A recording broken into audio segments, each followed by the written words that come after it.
Ang malakas na amihan ay patuloy pa rin na nakakapekto sa malaking bahagi ng Luzon.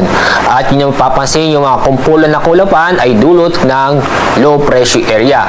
Yung low pressure area, inyong makikita nasa labas ng ating Philippine Area of Responsibility. At base sa ating mga data, mababa ang tsansa na ito'y pumasok sa ating Philippine Area of Responsibility. Kasalukuyan, ang layo ng low pressure area ay nasa 1,470 kilometers silangan ng Mindanao.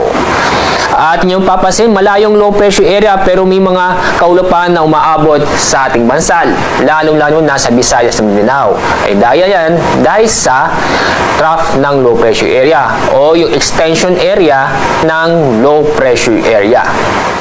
Itong northeast monsoon ay inaasahan natin na magpapatuloy ang epekto nito sa susunod na 2 hanggang 3 araw at maaaring maapektuhan ang Luzon kasama na rin ang Visayas. Samantala, itong trough ng low pressure area ay patuloy ding makakapekto sa ating bansa, lalo-lalo na sa Mindanao sa susunod na 2 hanggang 3 araw.